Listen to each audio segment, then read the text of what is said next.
कितनी घनी चटाई है तुम्हारी, कभी सोच करके सुन जाते नहीं हो क्या? सत्य का ज्ञान केवल अंतरात्मा की आंखों से हो सकता है। मुझे मूर्ख समझते हो क्या?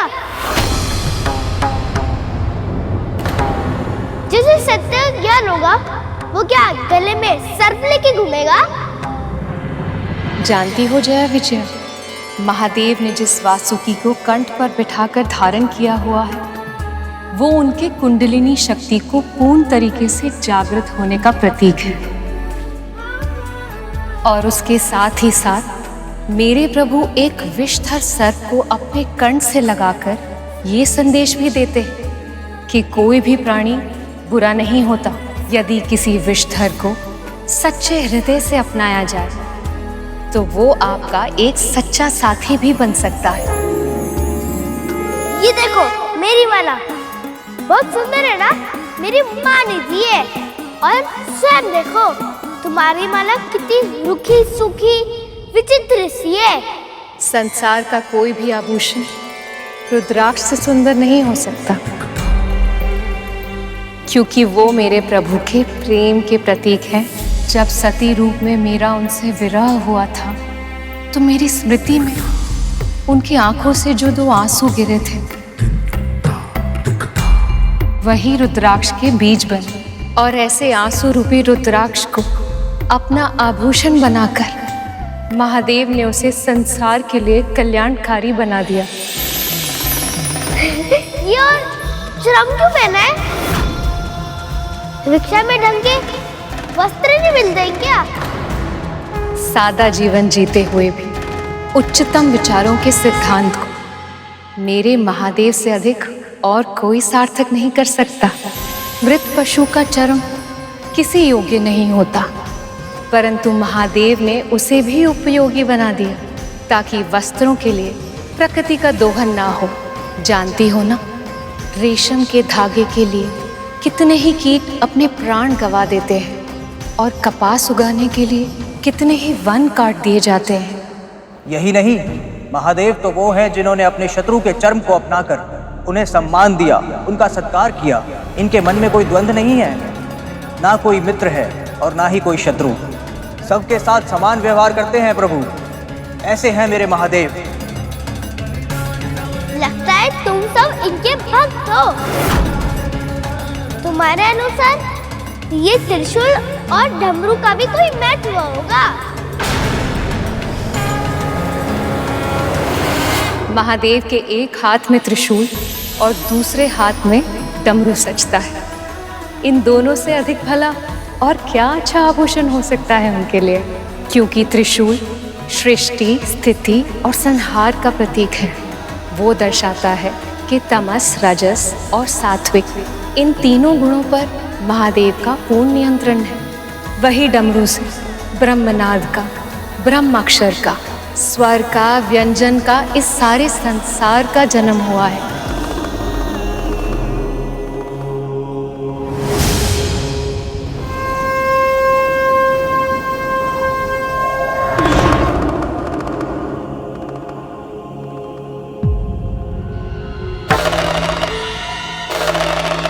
महादेव अपने तन को उस भस्म से सजाते हैं जो अनश्वर है।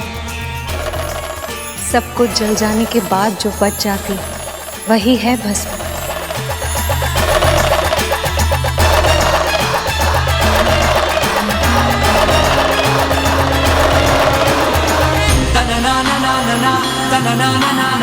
इसका स्पर्श मन को शांति दे रहा है। क्या है ये?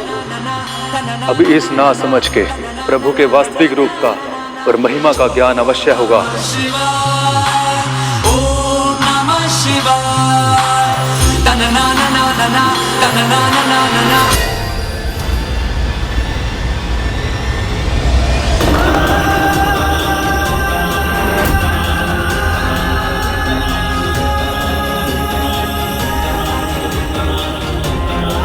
कोई गहरा अर्थ नहीं है इस भस्म का।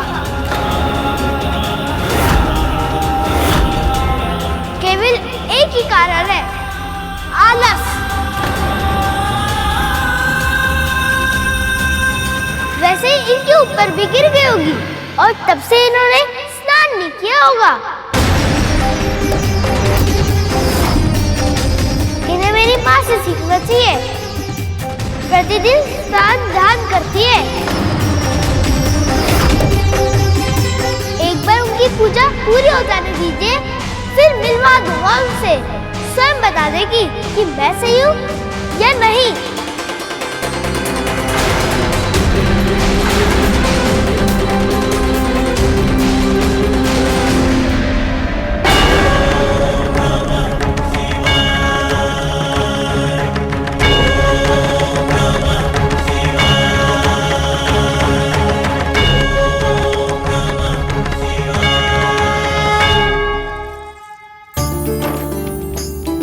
देवी, अब आप पूर्ण रूप से तैयार हो गए हैं।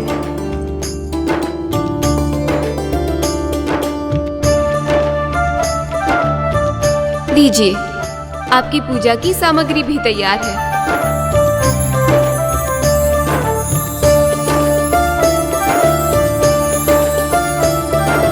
रुकिए, आपके बालों की ये एक लट ना बहुत ही हटी है, इसे मैं सही कर देती हूँ।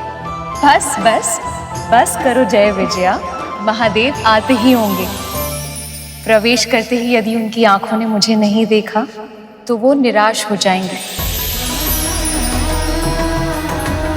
उनके आने से पहले मुझे पूजा भी समाप्त करनी है। अब जाओ। चलो। कितने प्रसन्न होंगे प्रभु जब उनकी अपने पुत्र से प्रथम भेंट होगी।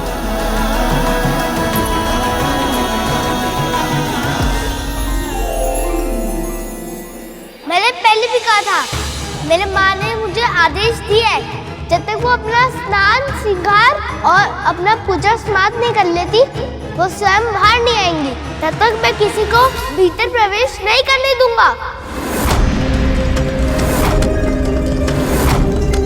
और मेरे लिए उनके आदेश सर्वोपरि है।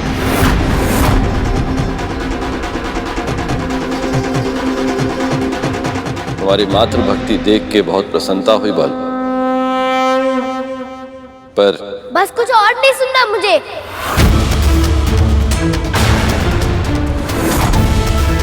केवल सुनाना है अपना निर्णय कि किसी भी मूल्य पर मैं तुम्हें भीतर नहीं जाने दूंगा। ऐसे कैसे नहीं जाने दोगे? बलपूर्वक जाएंगे हम। इतना साहस! लगता है मेरे इस हाथों के डंडे पर अभी तक तुम्हारी दृष्टि नहीं पड़ी।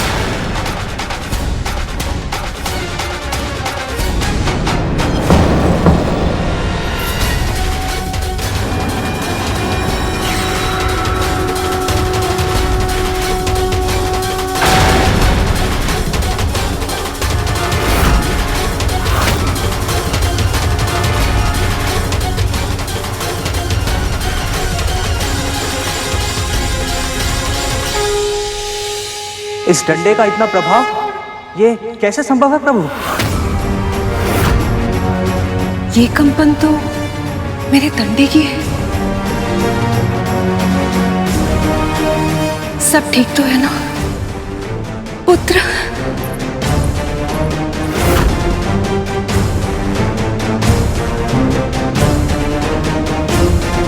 इस तरह घूर के देखने से भयभीत नहीं हूँगा मैं। मैंने कह दिया ना, माँ का आदेश है, इसलिए मैं किसी को भी उनकी दिनचर्या में बाधा नहीं डालने दूंगा।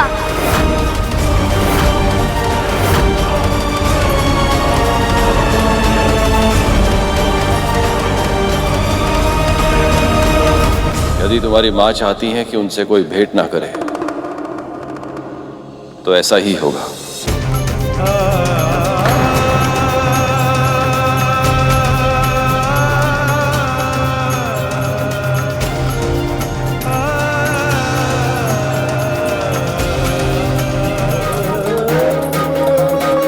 प्रभु,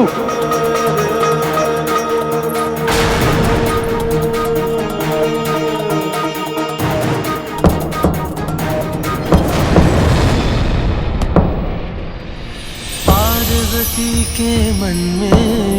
अच्छा, तो इस डंडे को जमीन पर पटकने से कंपन आई थी। मेरा पुत्र बिल्कुल भैया विष्णु के अवतार कृष्ण के भांति ही नटखट है, ठीक वैसा जैसा मैं चाहती थी। बालक भरमा प्रेम लुटाती, प्रथम देवता जग में उसे बनाती। हाँ, प्रथम देवता जग में उसे बनाती। बड़ा उपयोगी शस्त्र है भाई। कुछ देर अवश्य लगी, पर अंत में मुझसे भयभीत होकर मेरी बात मानकर वो वापस लौट गए। अच्छा हुआ माँ की पूजा में कोई विघ्न नहीं आया।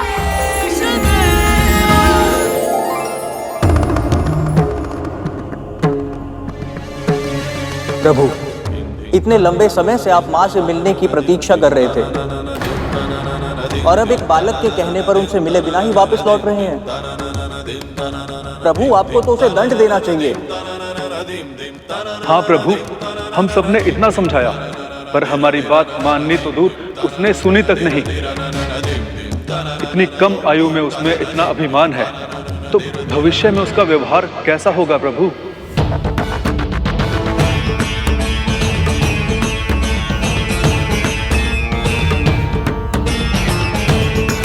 वो बालक उद्दंड तो है,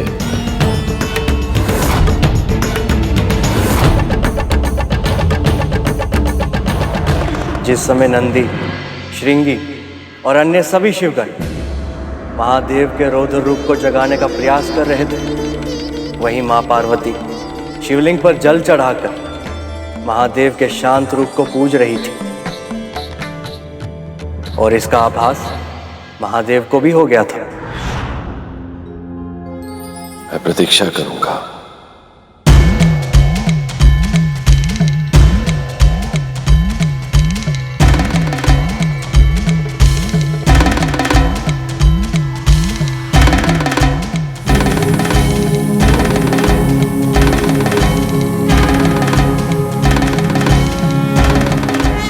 प्रभु तो पुनः ध्यान करने लगे। उस बालक के कारण प्रभु और माता के मिलन में एक बार फिर विलंब हो गया। अब मुझे ही उस उद्दंडी बालक को शीशता का पाठ पढ़ाना होगा, ताकि प्रभु और माता का मिलन शीघ्र ही हो सके।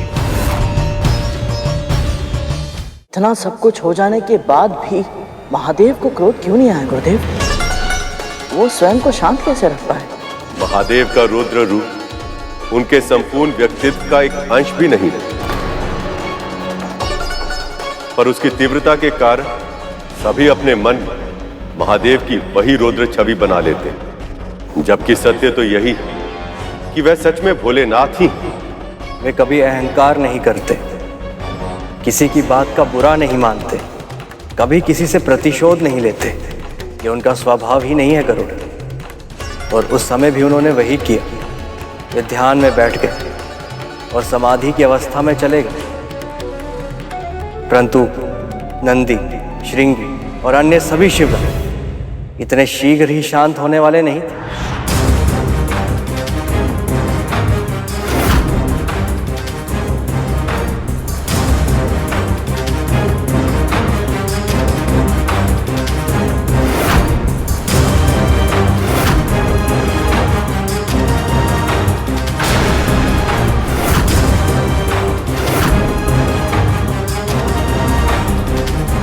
प्रभु को कहाँ छोड़ा है तुम सब? बालक, तुम्हारी उद्दंडता अब सीमाएं तोड़ रही है। यदि अपनी माँ की आज्ञा पालन करना उद्दंडता है, तो ये उद्दंडता मैं अवश्य करूँगा। देखता हूँ क्या बिगाड़ता हूँ तुम सब मेरा। सावधान बालक, तुम हमारे प्रभु को नहीं जानते। वो शिव हैं, शिव, देवों के देव महादेव। इनका क्रोध बहुत भयंकर होता है। ना तो मैं उनके क्रोध से भयभीत हूँ और ना तो उसकी भयंकरता से। भयभीत होने की आवश्यकता है बालक। जब अहंकार बुद्धि पर हावी हो गया था और वह चालता विवेक पर भी, तब उन्होंने ब्रह्मा जी का शीश काट दिया था। ऐसे है हमारे महादेव।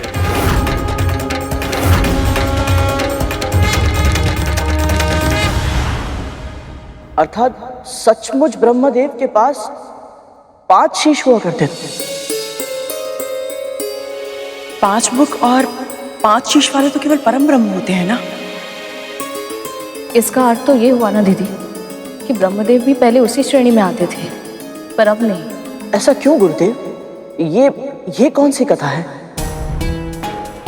गणेश की ही तरह तुम्हारे मन में भी बहुत जिज्ञासा है गरुड़, पर हम तुम्हारी हर जिज्ञासा को शांत करेंगे गरुड़। ये कहानी उस समय की है जब इस संसार में कुछ भी नहीं था।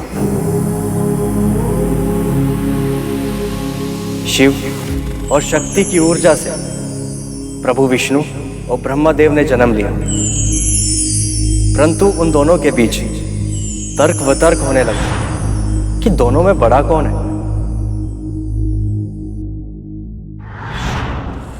सृष्टि का सृजन करता हूं मैं, और सृजन से ही सब कुछ आरंभ होता है, और मेरे बिना ना सृष्टि का अस्तित्व होता ना जीवन। इसलिए मेरा महत्व अधिक है। मैं ही बड़ा हूं, सबसे बड़ा हूं मैं। आप अपनी कल्पना से जो रचते हैं, मैं उसे संचालित करता हूं। मेरे बिना सृष्टि का संतुलन संभव ही नहीं है, और बिना संतुलन के विनाश होने में तनिक समय नहीं लगता। इसलिए मेरा महत्व अधिक है।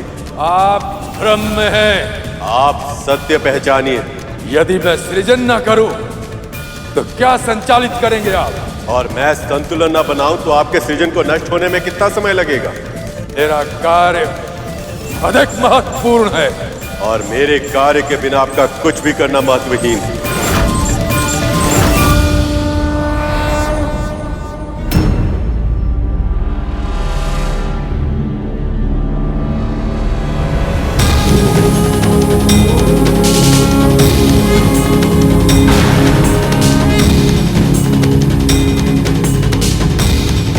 ये स्तंभ क्या है? ये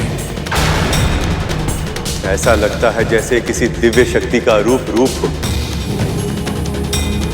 फिर भी ना तो इसका रूप है, ना ही रंग, और ना ही आकार।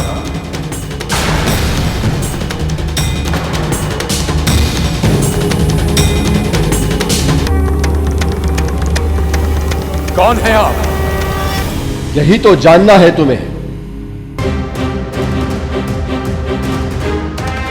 स्वयं को सबसे बड़ा सिद्ध करने का प्रयास कर रहे थे तुम दोनों।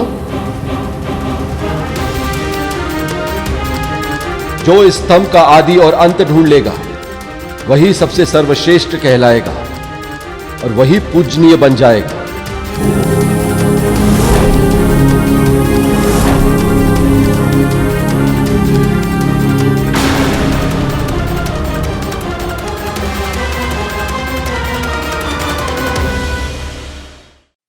ब्रह्मदेव हंस पर बैठकर ऊपर की ओर जाने लगे, और प्रभु विष्णु वरा बनकर नीचे की ओर। किंतु सहस्त्रों वर्षों तक निरंतर चलने के बाद भी न उन्हें महालिंग का आदि मिला और ना ही अंत। तब वो थक हार कर वापस लौटने लगे।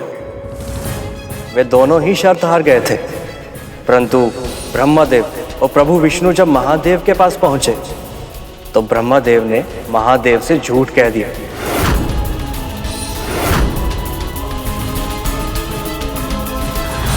हे अज्ञा, मैंने बहुत प्रयास की, किंतु तब भी मैं आपकी था नहीं पा सका। इसलिए मैं अपनी पराजय स्वीकार करता हूं। मैं सर्वश्रेष्ठ नहीं हूं। आप और मैं भिन्न नहीं हैं। आप ही में मैं है और मैं ही में आप हूं। कह तो आप ऐसे रहे हैं जैसे आप अथाह हैं, सबसे बड़े हैं, सबसे विशाल हैं, किंतु अब आप अज्ञात नहीं रहे स्तंभ। मैंने आपका प्रथम सिरा देख लिया है।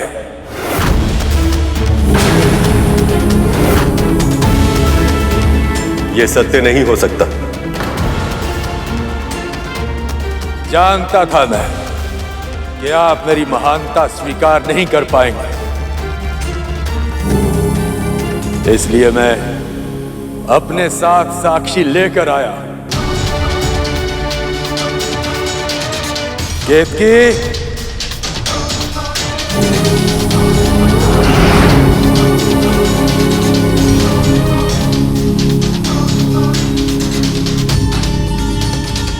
ये केतकी है, वो भूत जिसने स्तंभ का ऊपरी सिरा देखते हुए मुझे देखा था, सबसे ऊपर।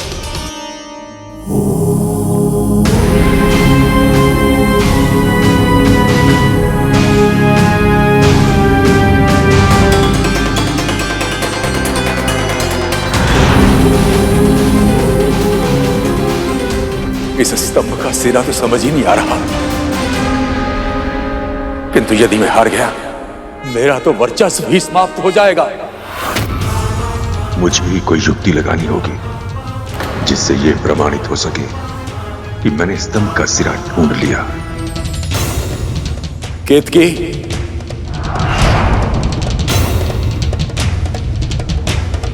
केतकी, मैं तुम्हें अपना साक्षी बना रहा, मेरे साथ चलो। यदि स्तंभ कुछ पूछे तो तुम असत्य कहना। इसके बदले में जो तुम चाहोगी वो सब कुछ मैं दूंगा।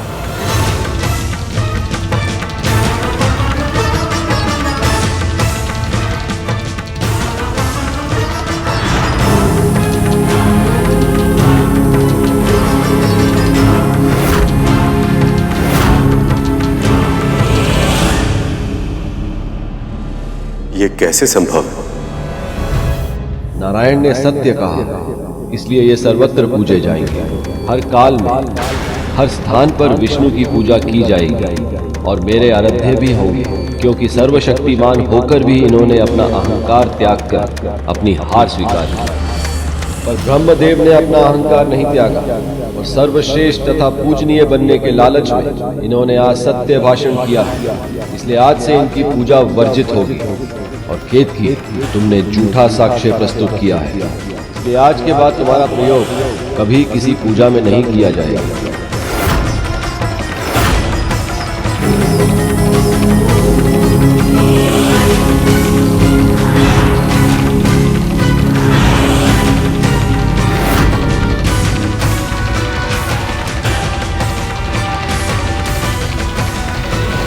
प्रभु, आप कौन हैं? सबसे बड़ा हूं मैं, केवल मैं, क्योंकि मेरा ना आदि है ना अंत। मैं हूं महाशिव।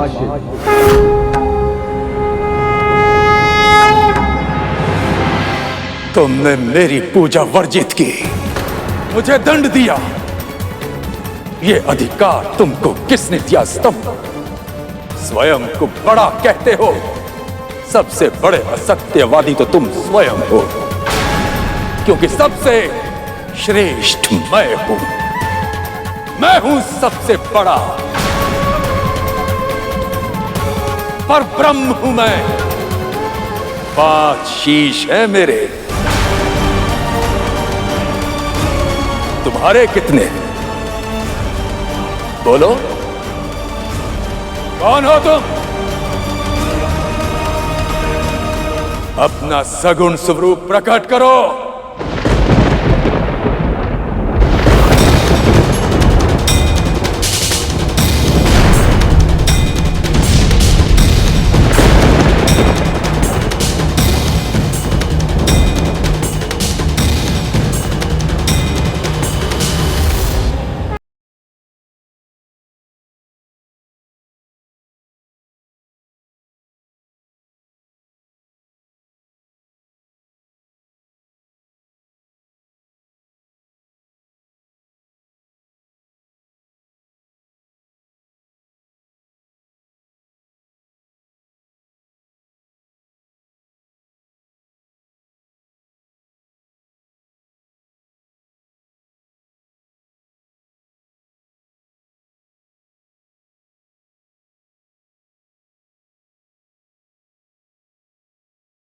महादेव, महादेव, एक क्षण के लिए अपना अपमान सह सकता हूं मैं, परंतु तुम्हारा अभिमान भंग करना भी आवश्यक है ब्रह्मदेव। इसलिए अब मैं तुम्हें अपनी शक्ति का परिचय दूंगा और मेरा रुद्र अवतार ही तुम्हारे अहंकार का नाश करेगा, जो काल भैरव कहलाएगा।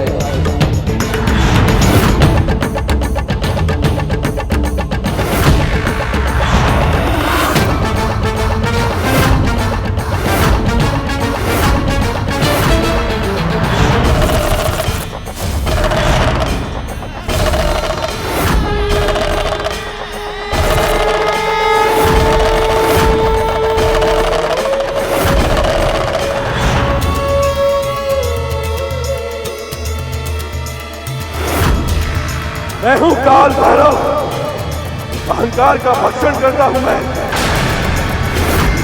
वही अहंकार तुम्हारे भीतर प्रचुर मात्रा में भरा है और सृष्टि के जनक को अहंकार शोभा नहीं देता। उसी अपराध का दंड दूंगा तुम्हें मैं।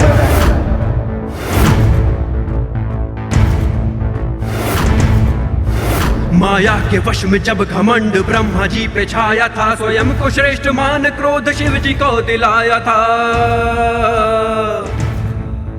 तब काल के समान रूप काल भैरव का लिया और काट के सर पांचवा ब्रह्मा जी का पृथक किया। ओम नमः शिवाय, ओम नमः शिवाय, ओम नमः शिवाय, ओम नमः शिवाय, ओम नमः शिवाय, ओम नमः शिवाय। महादेव ने अहंकारी ब्रह्मदेव को दंड देकर उन्हें पर ब्रह्म की उपाधि से वंचित कर दिया और ब्रह्मदेव के पद को ऐसा बना दिया कि उस पर सदा के लिए कभी भी कोई आसीन नहीं रहता। हर महाकल्प के अंत में ब्रह्मा बदल जाते हैं। वर्षों तक तपस्या, ध्यान और त्याग करने के बाद ही ऐसा ज्ञान मिलता है जिसे कोई ब्रह्मा के स्थान को प्राप्त कर सके। जिस रात महादेव ने अपने अरूप रूप में प्रभु विष्णु और ब्रह्मदेव को सबसे पहले दर्शन दिए थे, उसी रात को शिवरात्रि के रूप में मनाया जाता है। उस दिन उपवास रखकर पूरी रात जागरण करके शिव का ध्यान करने वालों को उनका विशेष आशीर्वाद प्राप्त होता है। तो ये है शिवरात्रि का महत्व। परंतु गुरुदेव, महादेव के बारे में ये सब जानकर क्या बाल गणेश ने उन्हें पहचान लिया? नंदी की आशा तो यही थी। अब समझ आई तुम्हें हमारे महादेव के क्रोध की गंभीरता। जैसे उन्होंने काल भैरव का रूप लेके ब्रह्मदेव को दंड दिया था, उसी तरह मैं तुम्हें दंड दूंगा। इतना आत्मविश्वास! ब्रह्मदेव का शीश काटा होगा, पर मेरी एक उंगली को हानि नहीं पहुंचा सकते तुम। अगर अपना हित प्यारा है तो जाओ यहाँ से, वापिस लौट जाओ।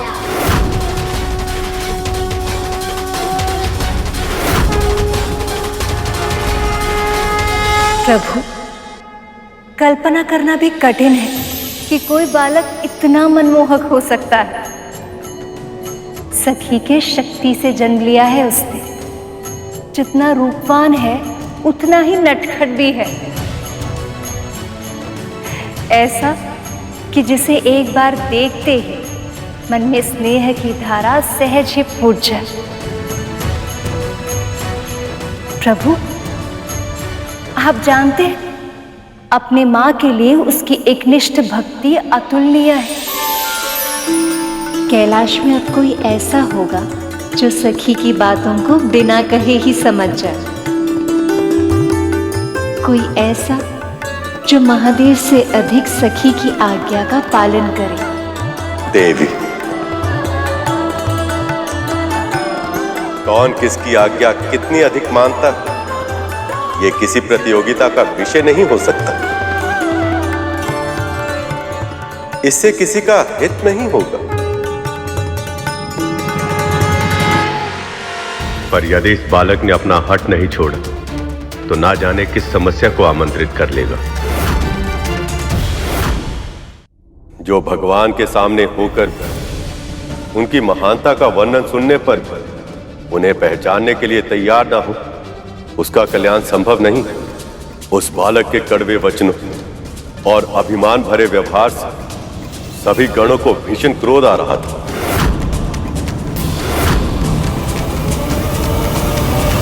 बस करो बालक, बंद करो ये खेल। तुमने ना केवल नंदी जी का अपमान किया है, बल्कि स्वयं महादेव का अपमान किया है तुमने। महादेव तो जगत के पिता है। वो किसी के भी पिता हो, उससे मुझे क्या? मैं उनके लिए ही नहीं, सारे जगत के लिए अपना वचन नहीं तोड़ूंगा।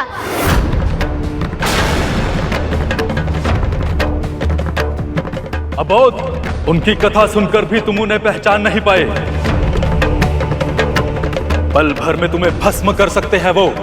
तुम निरंतर उनका अपमान किए जा रहे हो। हमारे स्वामी हैं वो।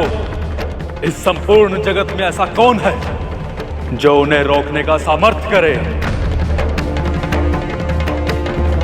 अब तक हम तुम्हें बालक मानकर क्षमा कर रहे थे, पर अब बस। तुम सीधी तरह नहीं मानोगे तो हम तुम्हें बांध कर यहां कोने में बिठाकर अंदर चले जाएंगे।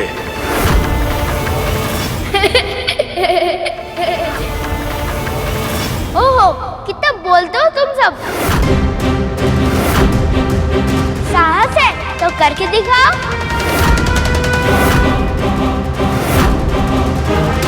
अब तुम्हें दंड देना ही होगा।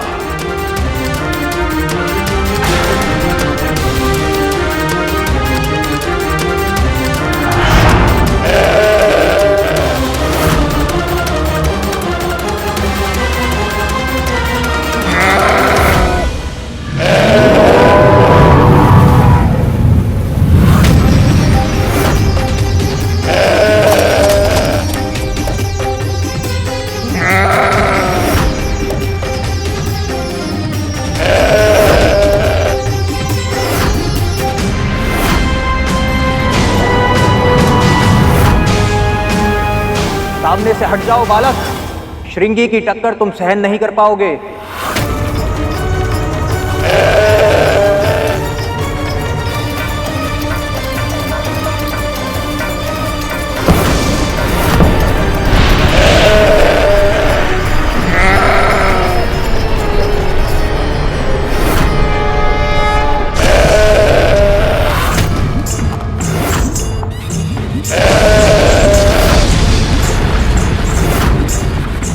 ये कैसे संभव है?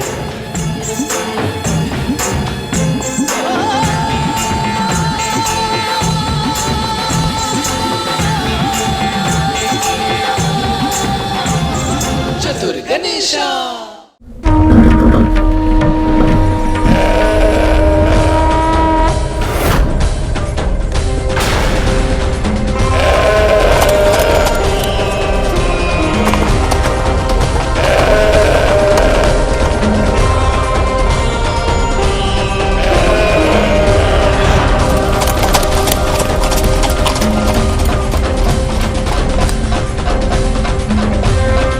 ये बालक तो शिवगण से ही युद्ध करने लगा। कहीं इसके क्रोध से महादेव क्रोधित होकर अपनी तीसरी आंख न खोल दे।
यदि इस बालक ने श्रृंगी के सींग तोड़ दिए तो उनकी मृत्यु हो जाएगी।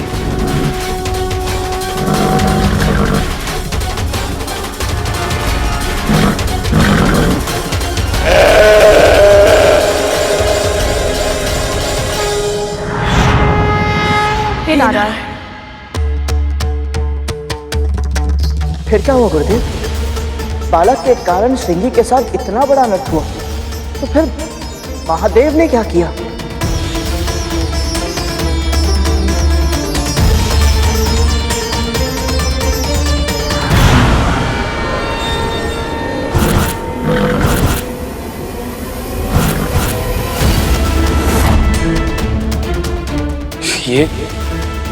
ये आभास कैसा? कुछ तो अनुचित हो रहा है। और क्या?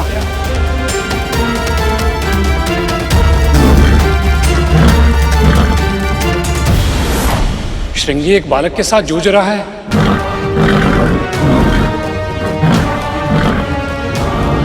और इस बालक में तो श्रृंगी से अधिक शक्ति है।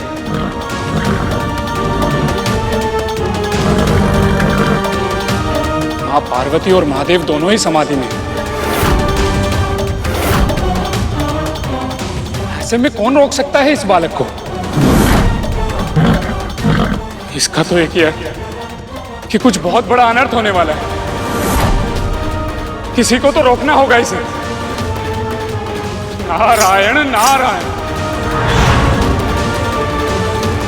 नारायण नारायण। प्रभु, इस समस्या का समाधान आपको करना ही होगा, इससे पहले कि कोई अनर्थ हो जाए। आपके कहने का तात्पर्य क्या है देव ऋषि?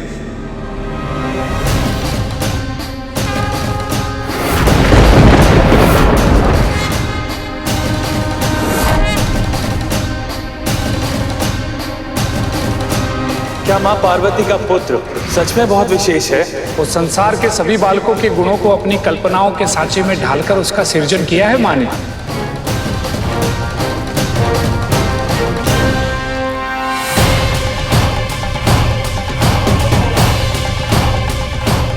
श्रृंगी के प्राण उसके सींगों में होते हैं। अगर बालक ने बलपूर्वक उसके सींग को उखाड़ फेंका तो उसके प्राण चले जाएंगे, और यदि उसके प्राण चले गए तो न जाने महादेव क्रोध में आकर क्या करेंगे इस बालक का।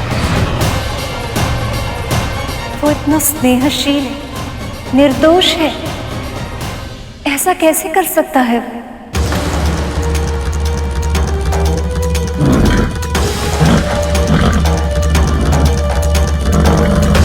बस, अब बहुत उद्दंडता कर चुके तुम।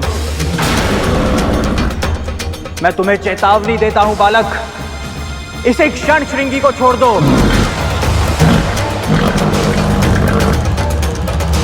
कितना समझाता मैंने तुम सभी को, पर तुमने मेरी एक भी नहीं सुनी। तो फिर अब मैं तुम्हारे वचन का मान क्यों रखूं भला?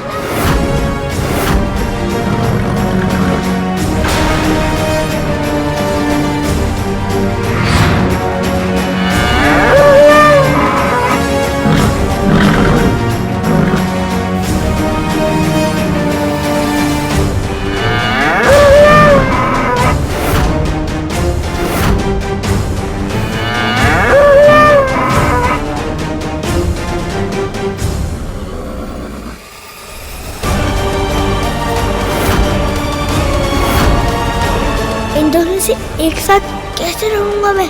मुझे श्रृंगी के सिंगों को तोड़ना होगा। कहीं ये बालक श्रृंगी के प्राण न हर ले, अन्यथा न जाने इसका क्या परिणाम होगा।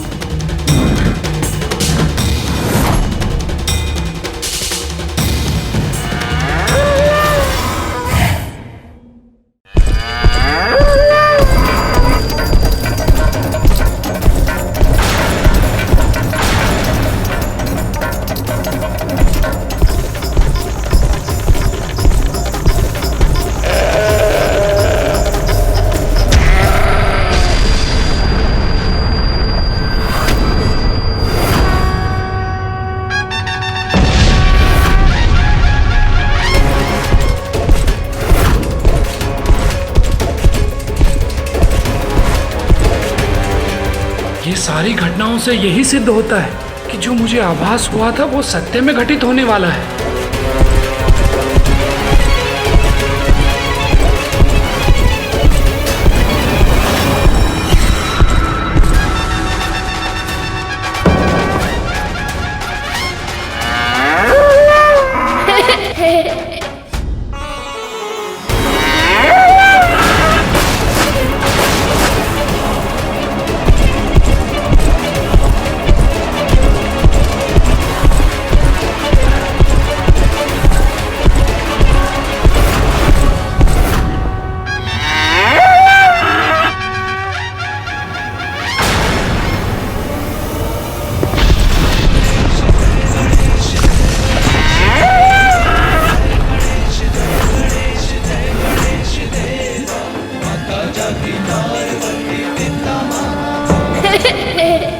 चतुर गणेशा।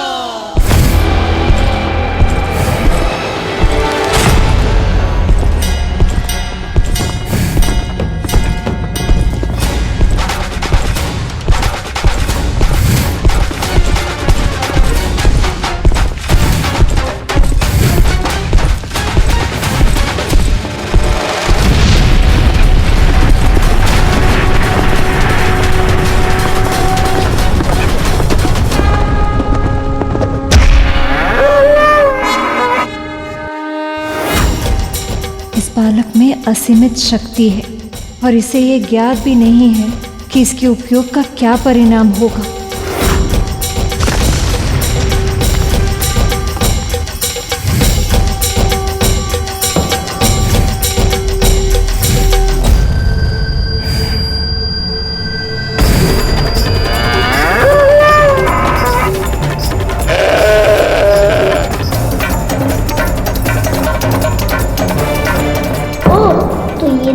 मिलकर मुझ पे वार करने की योजना बना रहे हैं।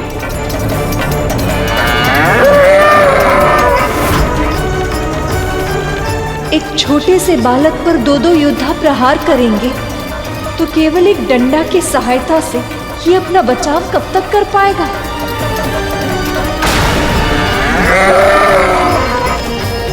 प्रभु, नंदी और श्रृंगी ऐसा कैसे कर सकते हैं?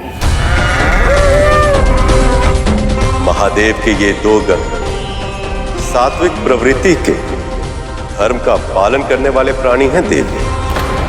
वो अकारण ही कभी किसी पर आक्रमण नहीं करते, पर महादेव को कैलाश में प्रवेश करने से रोककर उनकी बात सुने बिना, कारण जाने बिना ही उनका अनादर करना अनुचित है। और श्रृंगी और नंदी ऐसे भक्त हैं कि वे अपना अपमान तो सह सकते हैं, किंतु अपने आराध्य प्रभु महादेव का कभी नहीं।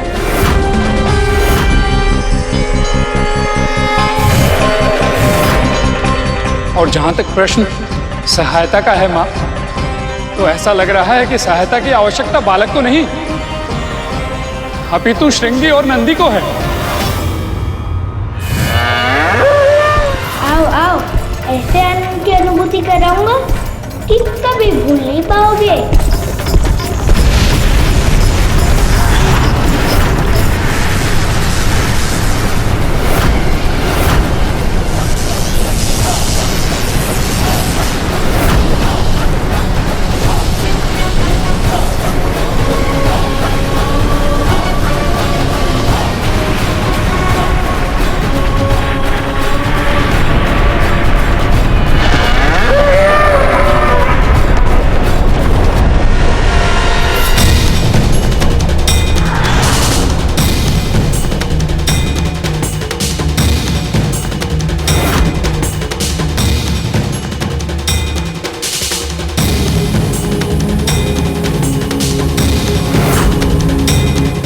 कौन है ये बालक?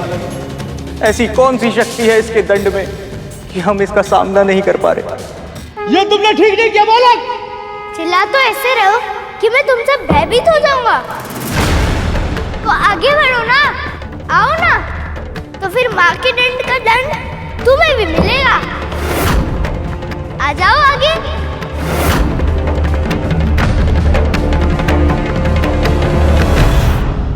बालक की लाठी में मां ललिता की शक्ति थी, और उस महान शक्ति के सामने संसार की बड़ी से बड़ी शक्ति असहाय हो जाती है। उस शक्ति का सामना तो बड़े से बड़े देवता के लिए भी कठिन होता। तो फिर श्रृंगी और नंदी के लिए तो ये असंभव ही था। तूने सत्य कहा करो। इतने वर्षों बाद आप समझ पाई हो कि तू जैसा है वैसा क्यों है, क्योंकि तेरे भीतर तेरी मां की तपस्या की शक्ति है और उसी शक्ति के प्रभाव के कारण तुझे पराजित करना असंभव नहीं, किंतु हाँ कठिन अवश्य है। किंतु मैं ये पहचान ही नहीं पाई। अपने अभिमान में ये सोचती रही कि तुझे दास बनाकर नियंत्रित कर सकती हूं मैं। कितनी बड़ी मूर्ख हूं मैं। लोगों को ज्ञात हो जाता है कि उन्होंने क्या भूल की, किंतु ये बालक को ज्ञात नहीं था और इसीलिए वो अभी शिव गणों को चुनौती दे रहा था। तुम सब कहते कि मुझे बांध लोगे, बल से भीतर प्रवेश कर लोगे। यदि मैंने तुम्हें रोकने का प्रयास किया तो तुम्हारे स्वामी तो बहुत क्रोधित हो जाएंगे ना, और मुझे भस्म कर देंगे। एक बालक से पराजित होकर मन विचलित हो गया।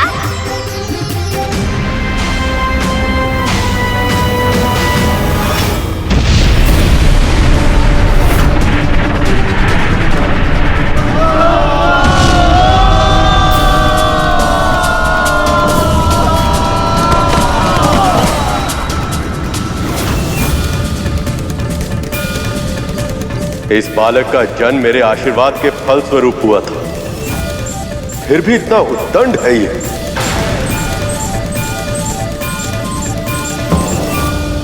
हाँ स्वामी, इस बालक के व्यवहार से तो मैं भी चकित हूँ।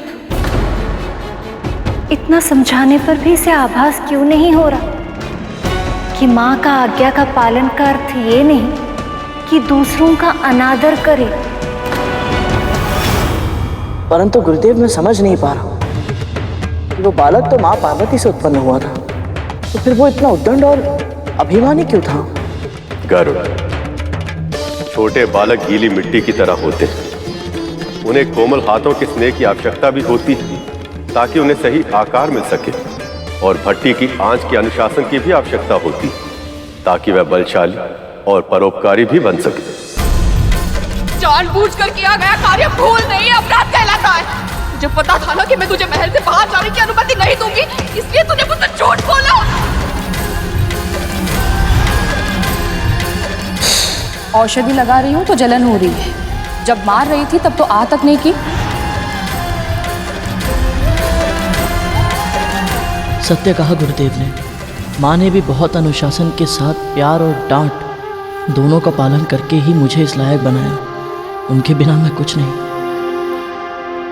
जब माता पिता के पालन पोषण में आवश्यक संतुलन नहीं होता तो संतान हठी और उद्दंड हो ही जाती है।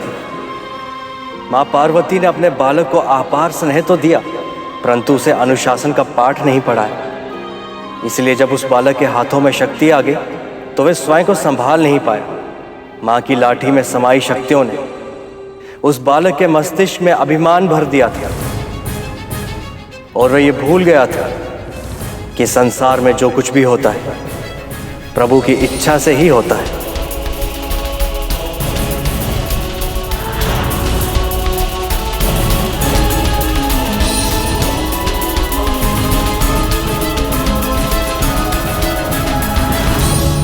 अपने पुत्रों का पालन पोषण करने में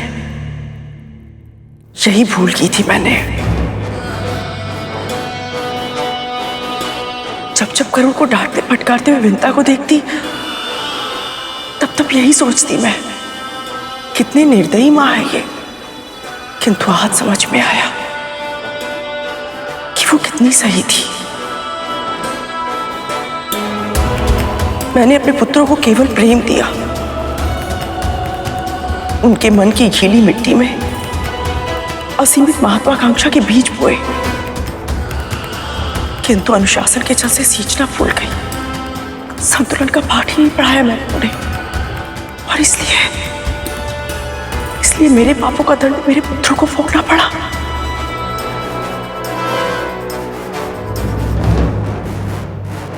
ऐसा ही होता है देव, यही विधि का विधान। उधर बालक का व्यवहार देखकर माता लक्ष्मी उसके लिए चिंतित हो रही थी और प्रभु विष्णु का क्रोध बढ़ रहा था, और देवऋषि उन्हें तो पता ही नहीं लग रहा था कि आगे अब क्या होगा।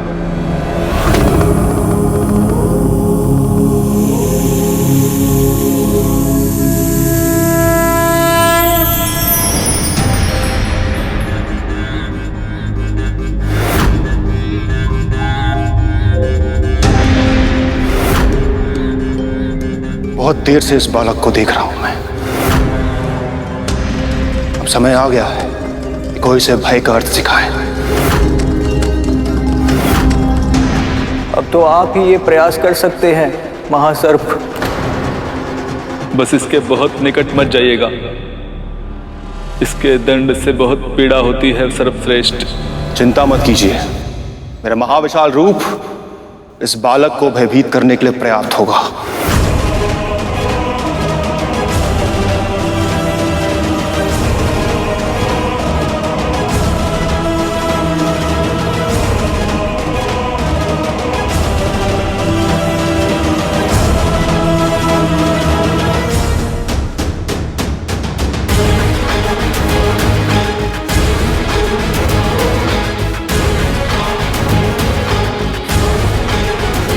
अब ये बालक वासुकी के महाविशाल रूप से अवश्य भयभीत होगा, और तभी उसके वचन को वो सम्मान भी देगा।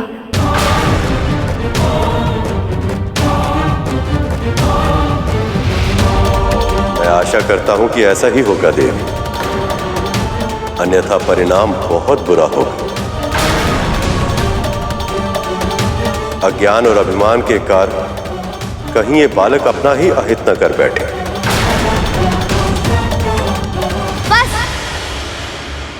मुझे ज्ञान देने का प्रयास करके अपना और मेरा समय व्यर्थ मत करो।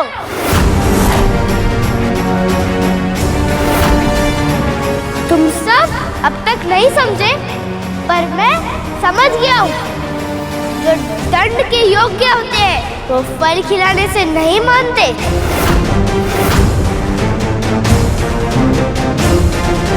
ठीक है, निर्णय करो। पहला प्रहार तुम करोगे कि मैं करूं? तुम्हें आभास भी है कि मैं कौन हूं? पहचानता तो नहीं हूं, पर इतना अवश्य जानता हूं, तुम भी और बसम वाले के कोई शुभ चिंतक हो। वैसे प्रसन्नता तो करनी चाहिए, कुछ तो बात है उस जटाधारी भिक्षुक बाबा में। इतनी सारी योद्धाओं को अपनी जटाएं से बांध कर रखा है उन्होंने।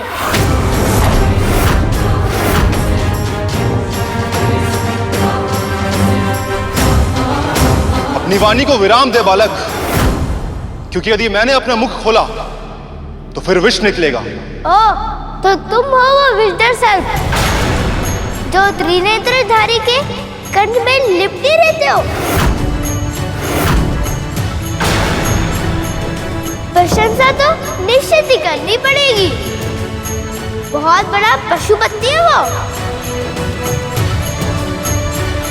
मेरे बैल और अब सर्बियों की ओर से युद्ध करने आ गए। लगता है वो स्वयं भिक्षा मांगकर तुम सबकी भूख मिटाने में सक्षम है।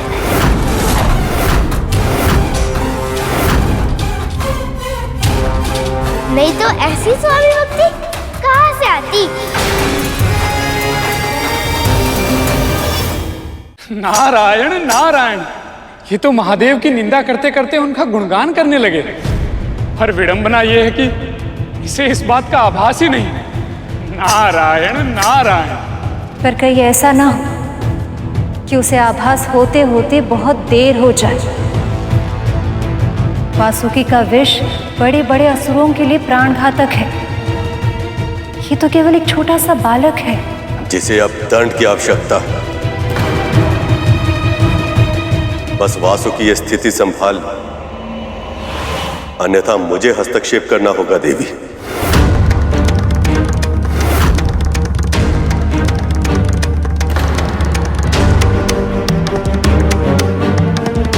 ध्यान रखना, यदि तू स्वामी भक्त हो तो मैं भी मात्र भक्त हूँ।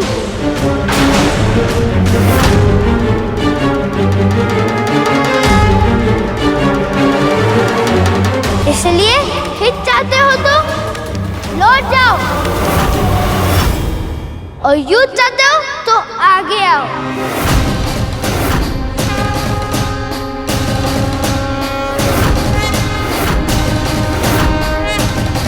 वैसे भी जल में कीड़ा करने वाले किसी साधारण सर्प से अधिक नहीं हो।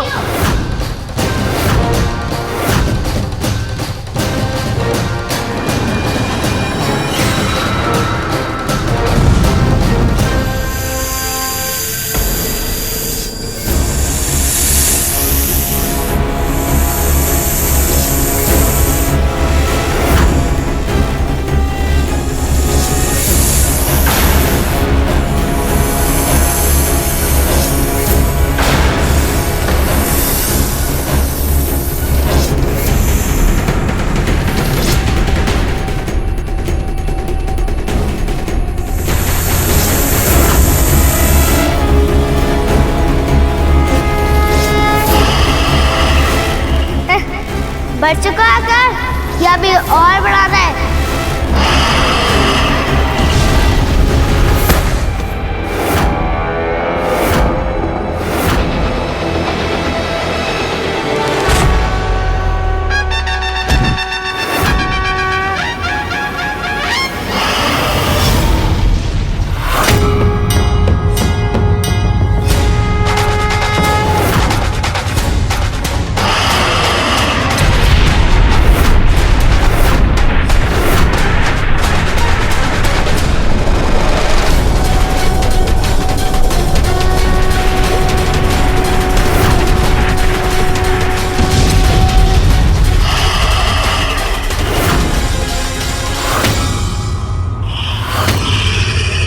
यही सामर्थ है तुम्हारा? इतना ही है तुम्हारे विक्रम प्रभाव? अभी भी समझा रहा हूँ, लौट जाओ।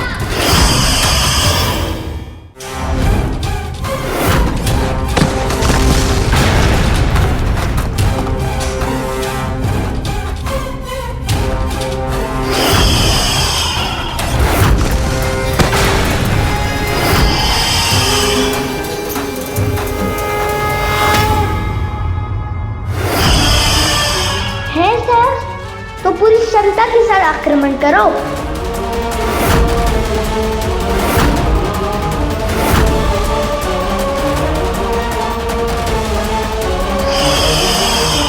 लगता है वासुकी बहुत क्रोधित है, कहीं वो इस बालक को हानि ना पहुंचा दे।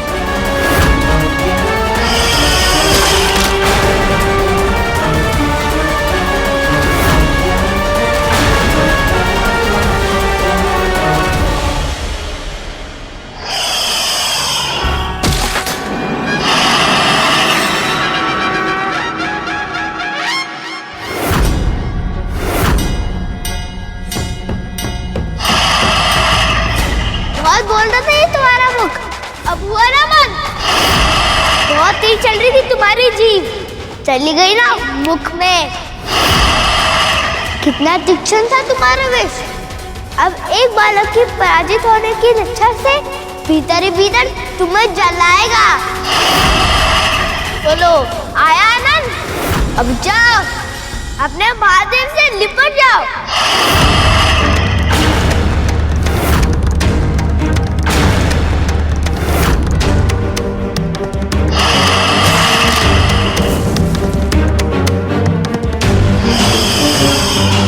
विष तो ठीक है तुम्हारा, लक्ष्य भेजने में बहुत ही कच्चे हो तुम।